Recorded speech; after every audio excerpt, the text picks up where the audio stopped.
মস্ত বড় ফুচকা ভরতেই চোয়াল গেল আটকে। মহিলাকে সুস্থ করতে গিয়ে কি হিমশিম খেতে হলো চিকিৎসককে, সেটা না দেখলে বিশ্বাস করা যায় না।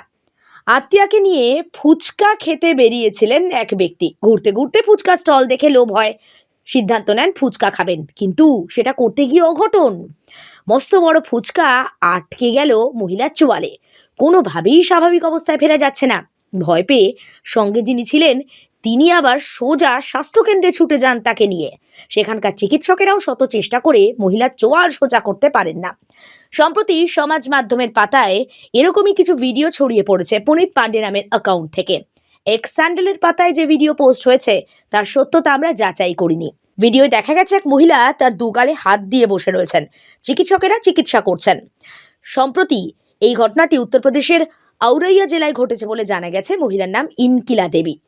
রাস্তার ধারে ফুচকা স্টল থেকে ফুচকা খেতে গিয়ে এহেন বিপত্তি, মানে ফুচকার সাইজ বড় হওয়ার জন্য চোয়াল আটকে যাওয়া, ভাবাই যায় না। কার্যত হিমশিম খেলেন চিকিৎসকরা। তারা প্রাথমিক চিকিৎসা করেছেন, তবে উন্নত চিকিৎসার পরামর্শও দিয়েছেন বটে। ভিডিওটি দেখা মাত্রই নেট পাড়া অনেকেই অবাক হয়ে যাচ্ছে।